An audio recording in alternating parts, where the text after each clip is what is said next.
You may remember last time I was discussing the wear on the spider gears. Let me get this right. I don't know exactly why that happened. I do know that the front seal was leaking, so it may have been a lack of lubrication. When I pulled it down, the spider gear assemblies looked kind of dry. But like I said, this car hadn't been used in a long time, so that may not be the case. So what do? Replace them. I got new stuff. Just came in. So I'm going to assemble that today. I've also, on the carrier assembly, I've replaced the bearings here on the big side and also on the little side. Bearings did not seem that bad, but you never know. The axle bearings did not seem that bad either. And this is the new ones. We're getting ready to replace these, press them on. I got one over on the other side near the press. And I'm gonna set the camera up in a holder here and see if I can just show you, let you listen to what a good wheel bearing sounds like versus a bad one. One of these bearings was good. That was the good one. This one right here was not. And you can literally hear it. But I'm going to set this up and let you hear what the bearing sounds like. And then I'm going to start assembling the carrier case with the spider gears. Okay. Let me get this in front of you here. You cannot hear this. I can't. It pulls very smoothly, and it's not rough at all. This was an old one that came off. I forget which side, but this one, I'm gonna spin it. I hope you can hear that. That's a bad wheel bearing, and oddly enough, when it was on the axles, it made no noise at all.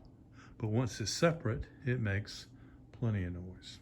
So let me move you around here, and I'm going to start assembling the carrier mechanism the best I can with the new stuff. Take the race off, don't need that. Make sure I'm in focus here.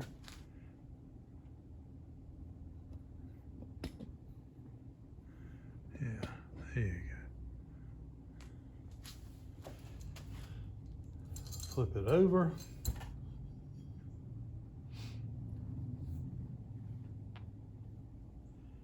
First thing I'm going to do, I'm using some 5W50 oil now. Why I'm using that is because I have some left over. They say to use axle lube, and I have some, but a little bit of oil I don't think will be the bad thing here. Put a little oil back in here, and we'll use one of these shims, not shims, but we'll put a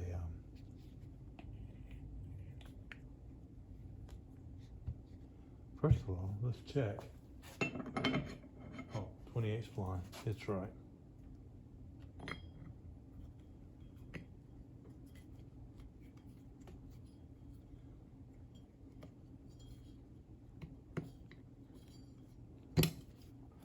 There you go. It spins very cleanly. Now, this has a hole in it and it's anchored on one side. I'll run this through. Okay, right here. Take one of these shims, little oil, put it there, little oil on the spider gear,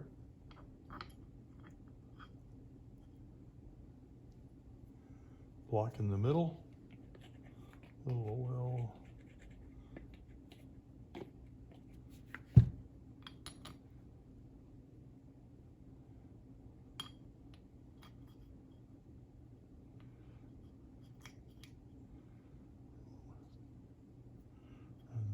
through.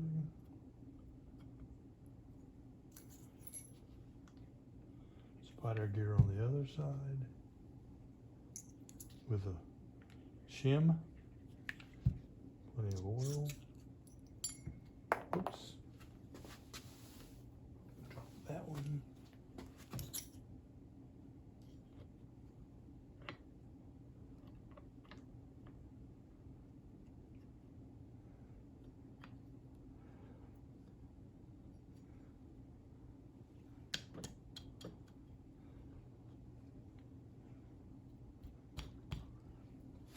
Take a small hammer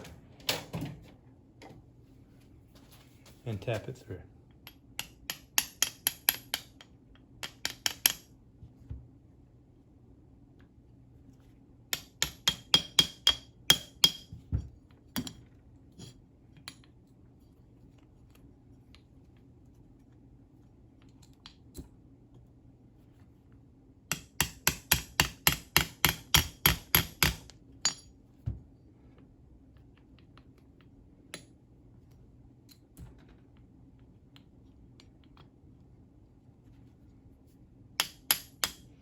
Okay.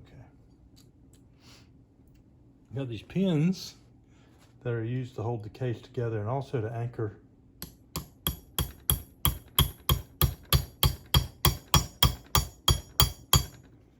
the shafts. Okay. Now,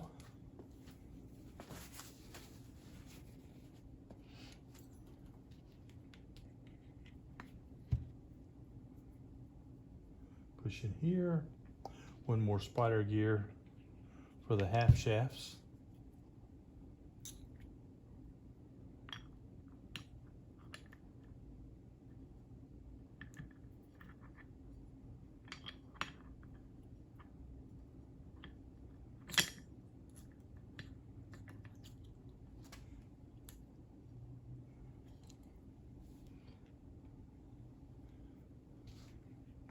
Lubricate the half shaft well.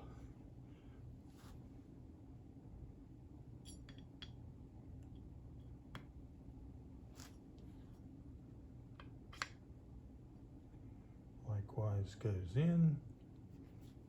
Take a little pin.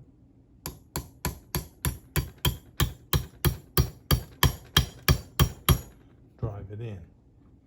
Everything spins cleanly. We got one more half shaft to do. Oil. Pushing oil both sides. Might as well oil the half shaft while I got it.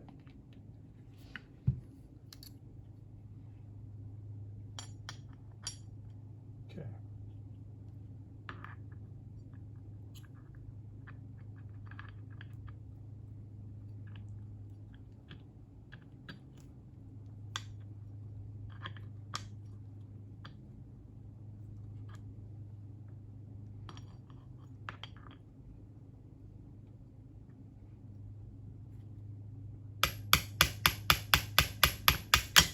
Okay.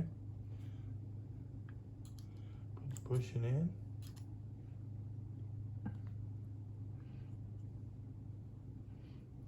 The oil kind of holds it in place too, because these bushings, everything's got to be pretty much dead on to work right. And when the There you go.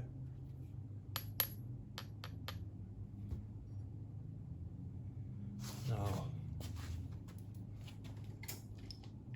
a little rod here just to line the hole up.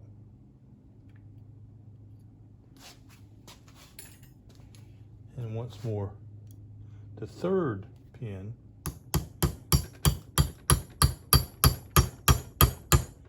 goes in. Look, I hope you can see that. Everything works well. Now, we'll take the other one.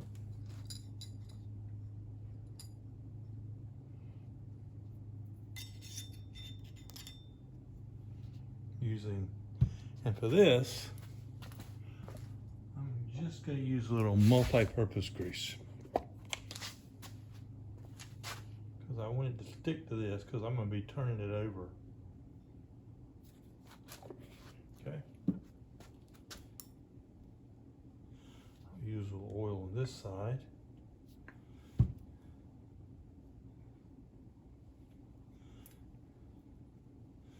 And on this one. Make sure it's clean. Yeah, it is.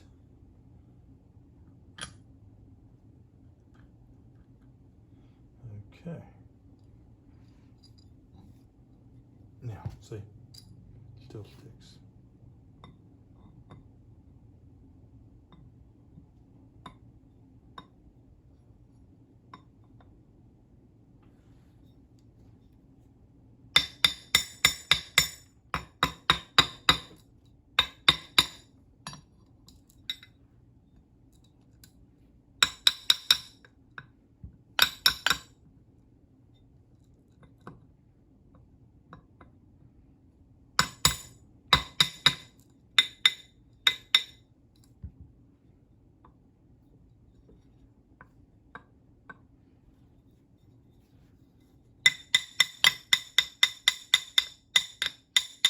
Come at this another way.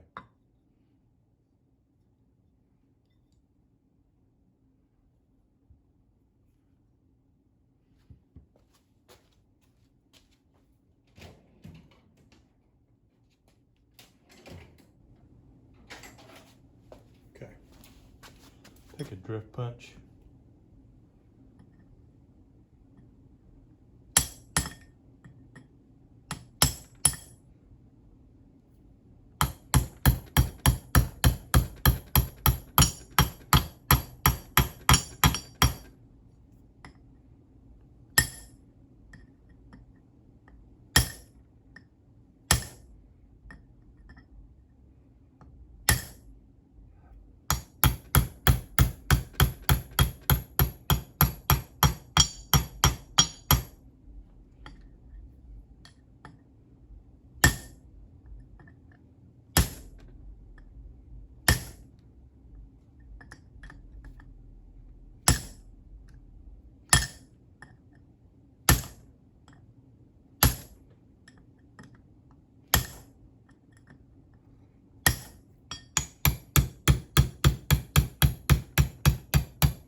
Okay, now I've got the drift, I've got the pins, everything still turns well. Got the pins flat. What we'll do now is lining the pins up. Still make sure I have this in place.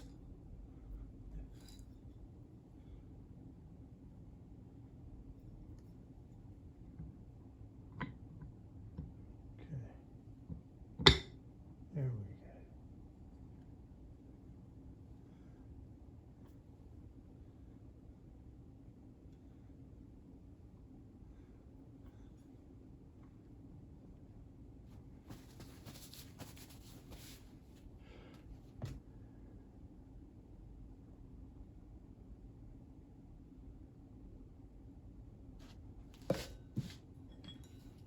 Now, I got to pull this up somehow. And what I'm going to do is I'm going to utilize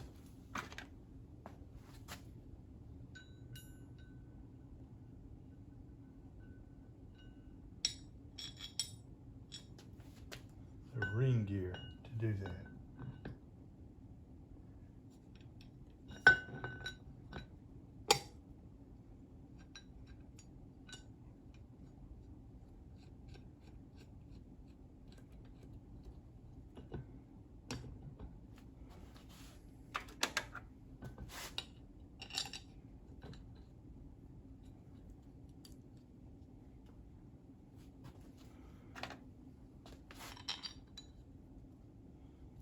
Undo 4.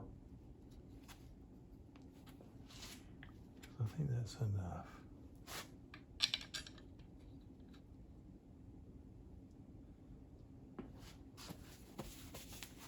I could put the impact wrench on it, but I'm not. Instead, I'm going to utilize just a ratchet.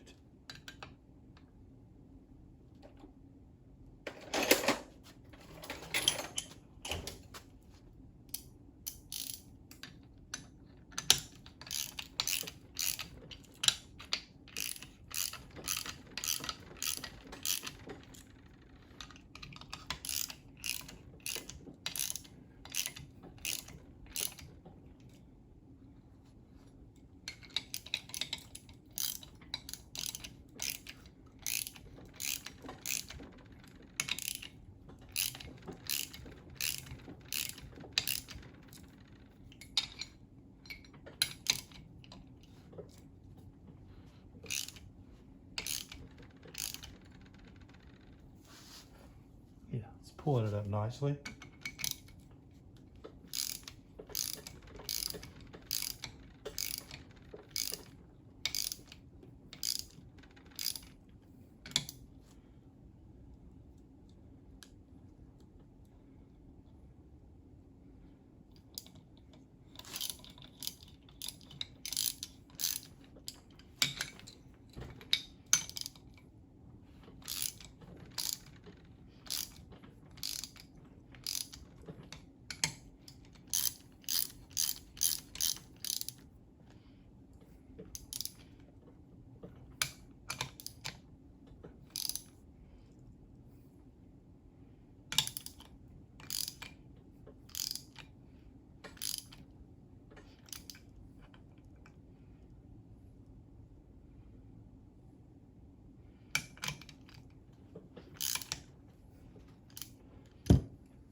Everything spins fine.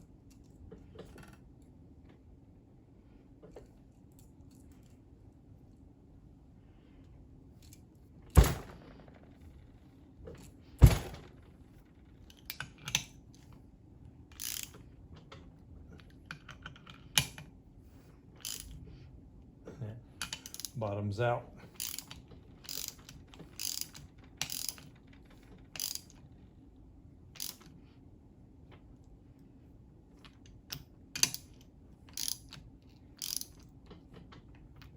Now,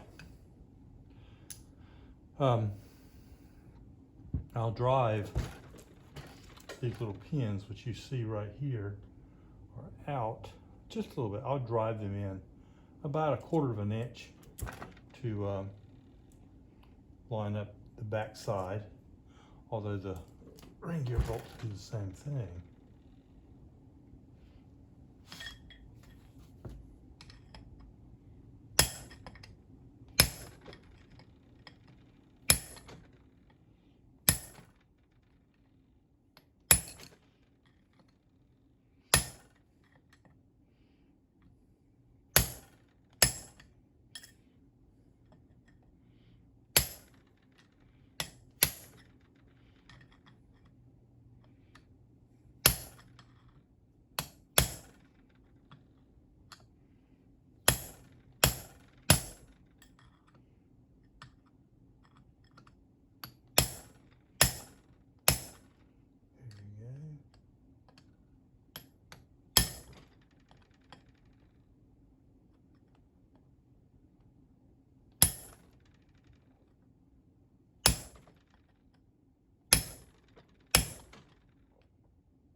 driven in nicely.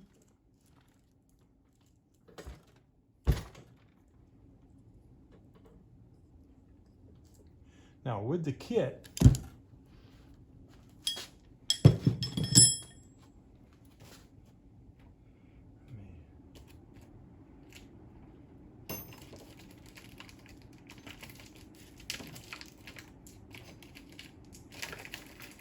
comes new bolts.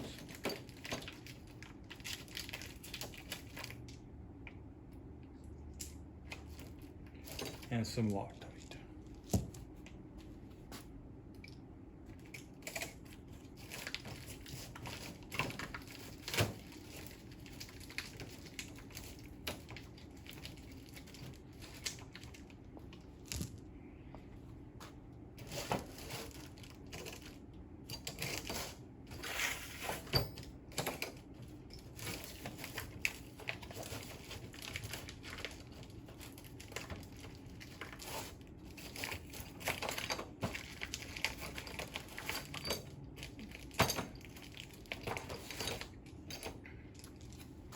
All right, new bolts.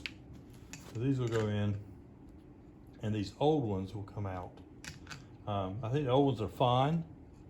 I don't see any problem with them. I've used them before.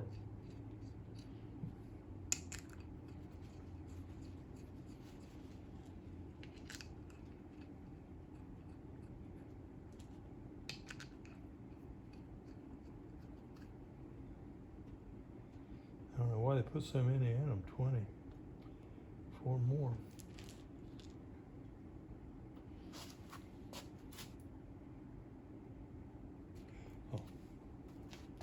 Oh.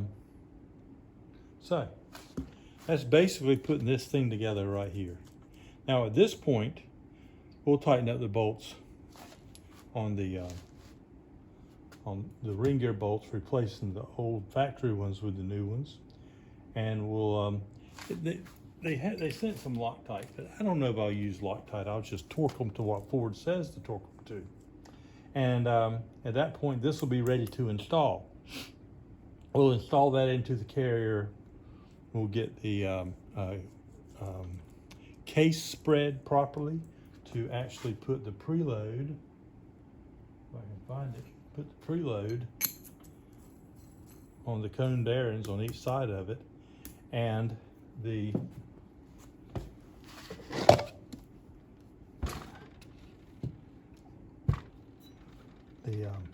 pinion support, along with the new pinion or the replaced pinion and the brand new bearings. Now the brand new bearings have a different drag than existing bearings, and it seems a little stiff, but it will lubricate and free itself up as it gets a few miles on it. At this time we'll put that in the case and get the proper backlash, and then check the pattern. We'll go from there. Thanks for watching so far. Okay, we've got the ring gear attached loosely. And the bolts are tight to pull it all up, but they're not torqued, nor are they Loctited. And I'll do that once they're in the case. There's really no way to hold them and torque them that I found without putting them in the case and putting one wrench on it and locking it against the case and torquing the other ones. But anyway, you can see that the bearing races are in here. The adjusters are in here. I've adjusted it over so it does not hit.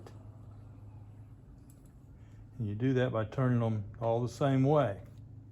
So I can turn it over and it moves the whole thing over.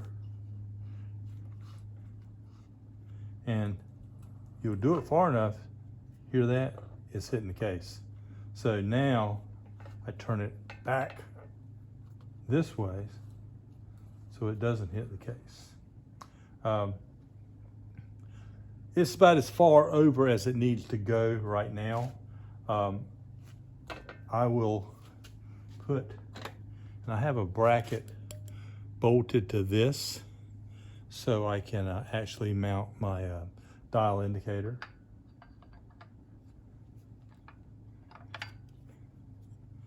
And you got to keep these sides in respect, this is a passenger side, this is a passenger side.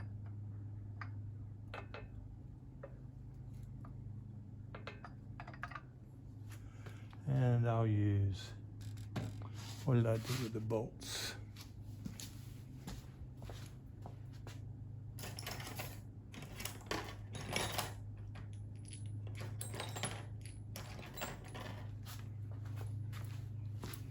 Okay.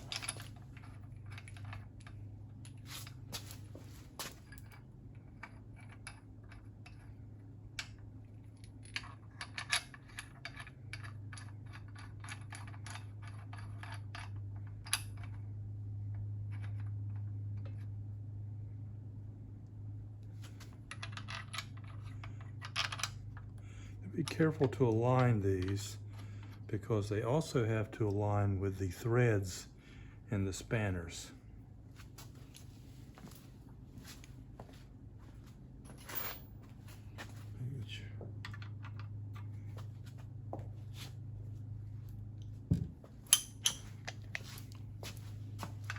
We'll tighten these up.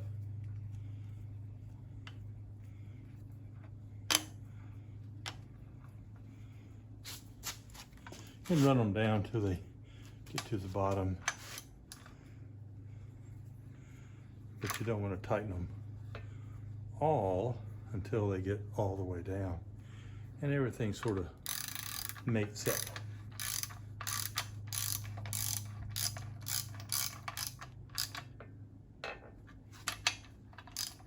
See, this one has a little more on it. And when it tightens up pretty quickly. That means these have matched. Do the same thing for this side. And that's not lining up properly, so.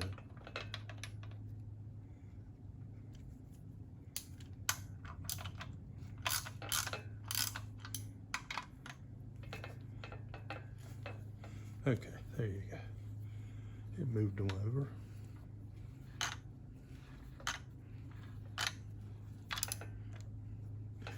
And when it gets tight, it's a solid tight. It's not a progressive tightness.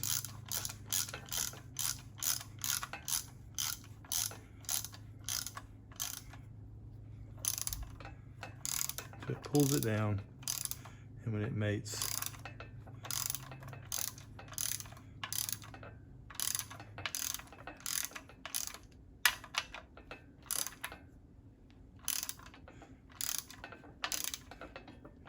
it's tight. There shouldn't be any loose play in the bearings.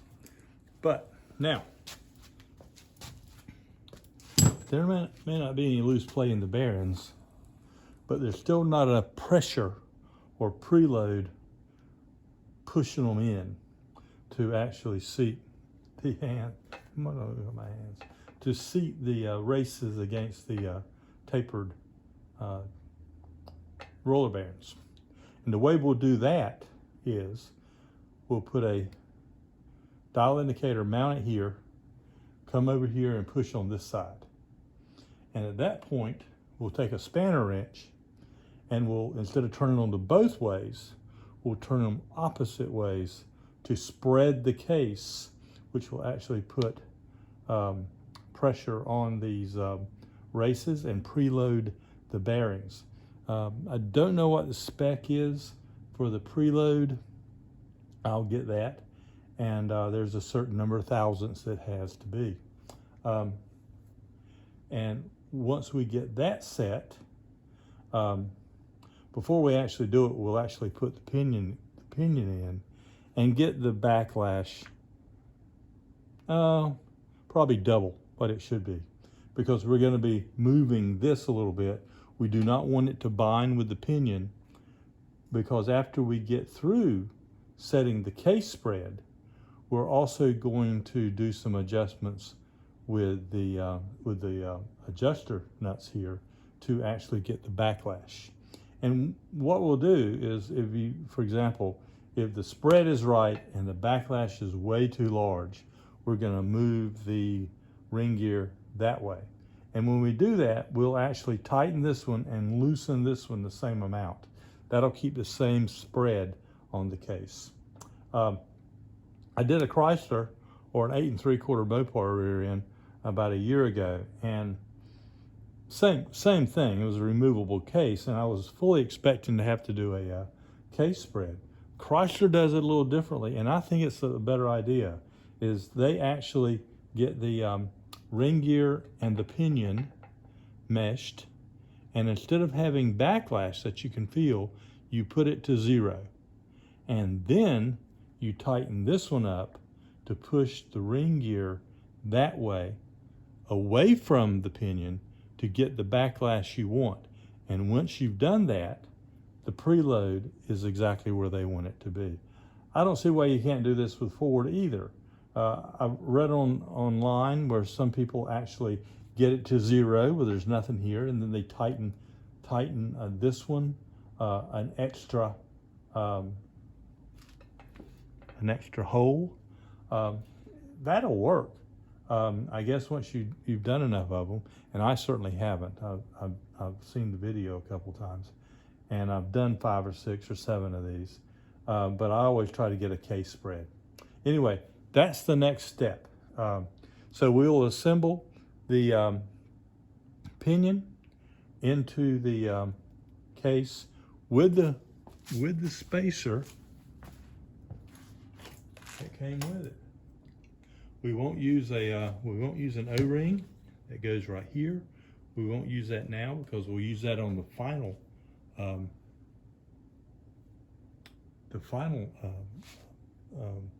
assembly.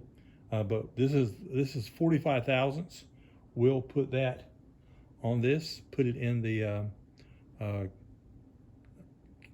housing, and work with our backlash. Once we get our case spread, our backlash done, then we'll use some gear mesh compound to see where our pattern is on the ring gear. Anyway, that's the plan so far, and we'll see how it works out. Thanks. Okay, well, as you can see, the rear end is assembled. It's really kind of hard to do it and video at the same time, but I did set everything up according to specifications.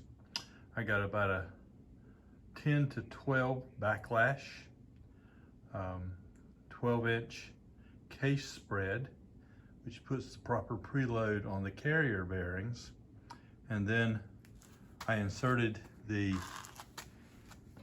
pinion holder with the pinion already set up, had the proper drag on that, and using the shim, not the actual shim, the replacement shim, that was approximately 42 thousandths of an inch thick.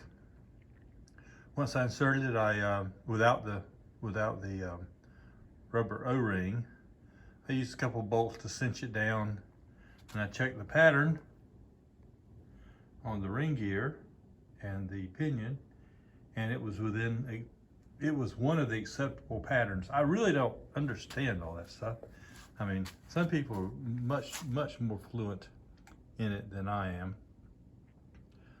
They can tell by looking at the pattern which way the pinion needs to go, which way the backlash needs to go. I'm not that way. I set it up according to specs, and I got a Yukon manual. There you go, Yukon manual. I've had probably for 15 years, and it's got pictures of acceptable patterns in it, and so I cheat. I look at that, and if the pattern is that I get using the marking compound falls into the acceptable pictures, I'm golden. If it doesn't, then I start playing with it. And this looks fine. So this is done. Now I'll bag this, and because it's so heavy, I'll pop it on a Harbor Freight furniture moving pallet so I can scoot it around the floor. Now this morning I went ahead and pressed the bearings on. Had the old bearings. You may have noticed previous video that I remarked about how bad a bearing was. There it is right there. I'm holding it out for observation. Anyway, I had them pressed off. I had bearings cleaned, and I had the hubs. And I did it. I had the hubs painted, the flanges painted, and then I bead blasted the retainers right here, painted them, and then I pressed on the new bearings right here with the retainer. So these are ready to go too. I look down here at the splines, and they're 28 spline, and they look good. I still see machining marks in them. Sometimes when they've been raced, these machining marks will be gone. And also in extreme cases, when it's had some hard launch, a lot of hard launches, you'll see a slight twist in the splines. But I'm pretty sure this 351 4-barrel, 4-speed, 300 rear-geared car didn't see a lot of hard launches, especially from my wife's aunt. So we're good to go on that. I'll store these, probably wrap them, store them so they won't get dirty or hopefully any flash rust on them. And then I'll move on to the case, which is over on that side of the farm. No, on that side, you can see it right there. And I'll clean that up. Got the grease out of it pretty much, but I'll scrape it down, sand it, paint it, and then I'll install that, then these, and I'll set it on some jack stands on some rolling platforms so I can move it around.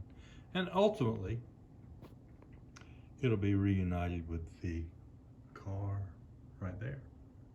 Anyway, thanks for watching. The rear end rebuilding section of this videos has come to an end. I may not video the cleaning the housing because it's such an indignant thing to do, but that's my next thing I'm going to be working on.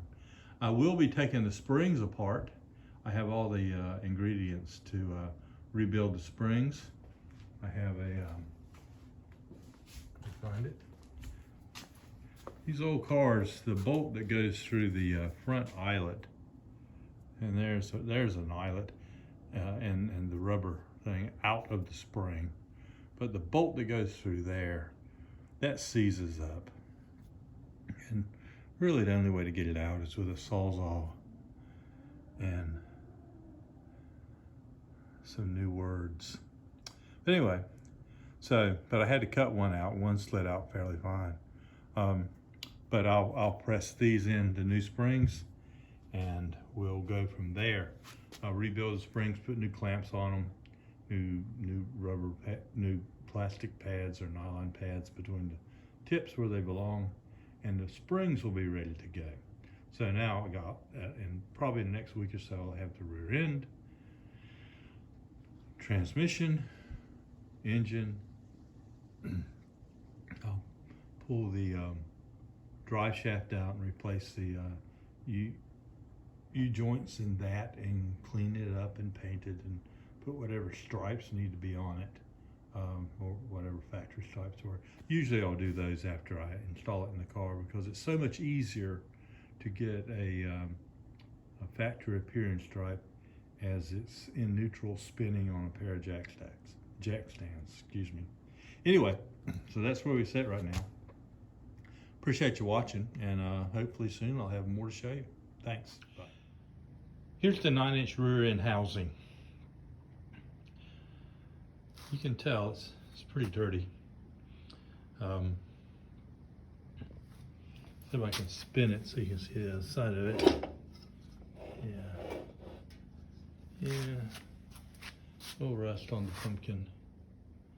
Oh, never hurt anybody. Anyway, I'm gonna scrape this up, clean it up, get the grease off of it, sand it, and paint it.